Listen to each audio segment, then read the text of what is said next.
Hey, it's Maka 10 coming back at you. Easy now. All right, so let's get down to the brass taxes of things. Um, you know, it's 2016. It's the end of 2016. We're moving into 2017. There's things we have to do on the ground as communities.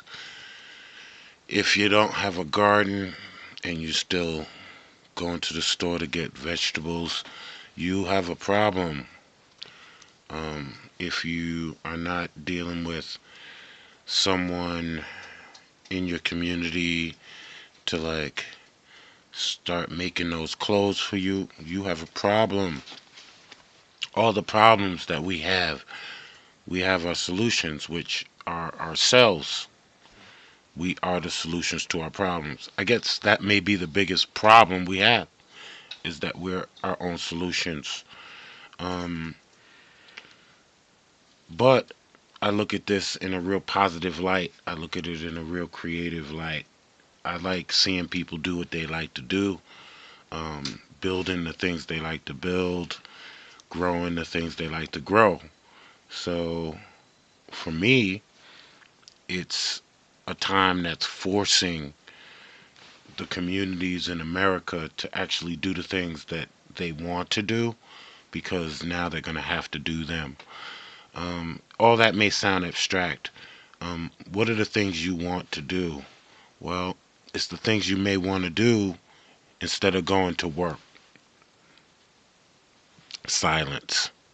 That's so you can think about what I just said. The things you want to do instead of going to work to receive your paycheck, which has enough money in it for you to go shopping and perpetuate a system that is not supporting you. The reason why I say it that way, and say so much, is because we all are subject to this condition right now. And we need to be aware that we are voluntarily subjugating ourselves to a condition. Now, how do we get out of that?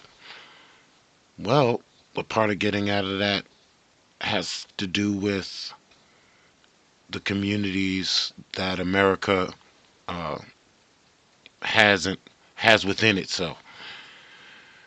Communities of people that like each other, know each other, do things for each other, but don't know exactly what to do for each other. We've all been brainwashed, and that always brings a red flag when people say that, right? You've been brainwashed. MK Ultra. Well, if uh, your school system says you should go and work, and you know when you get old, your pension or something's supposed to take care of you, and you take care of your family by working and you know providing for them, then you can't really imagine how to do that without what you were taught in the school. If a school teaches you to grow food and carve your wood and and and break stone and forge and build tools and build your community, then that's what you be conditioned to do. So maybe it's about how we're conditioning ourselves and our children right now, because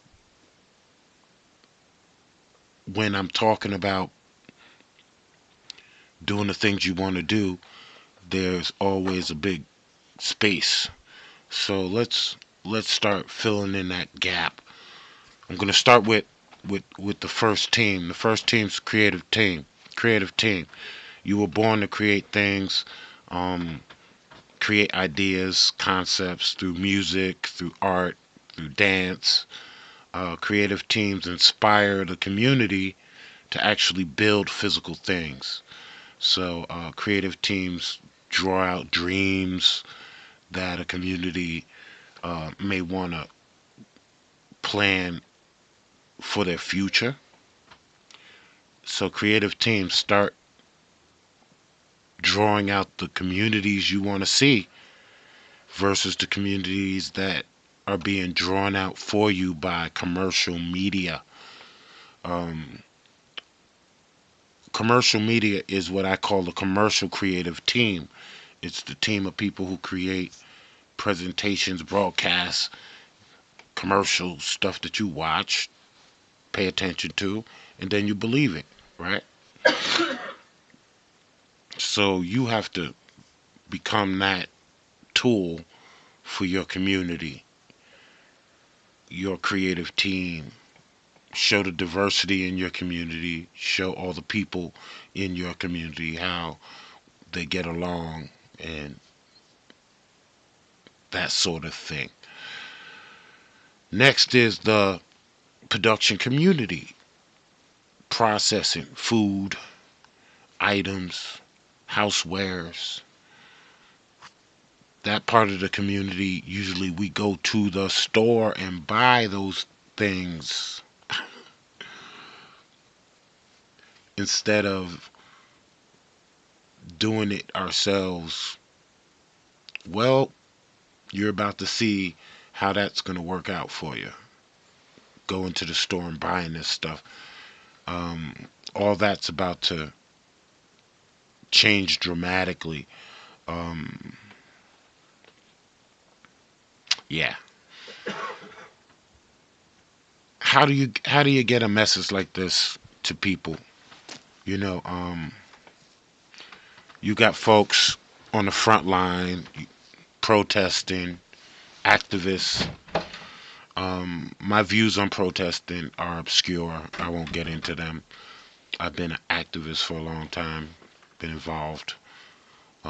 That's not what this is about. When I talk about activists, I'm talking about folks like the tribes who decided to step up and protect their water, Standing Rock, um, move without weapons against corporate backed authority who are using weapons, weaponized, militarized corporate authorities coming in, kick them out so that they can do this project. Um, how do you support something like that? Most people feel like they want to, their reaction is they want to get up and go there and stand out there and get shot with the rubber bullets. Well, that's the first reaction. Um, those people need a support team, the people who actually do go out there. So maybe all of us folks that are not out there should start creating a supply train for those people who are fighting for their rights and fight for our rights in our own community. So this keeps returning to the community as the pivotal catalyst for creating a positive outcome in a very negative and dangerous time.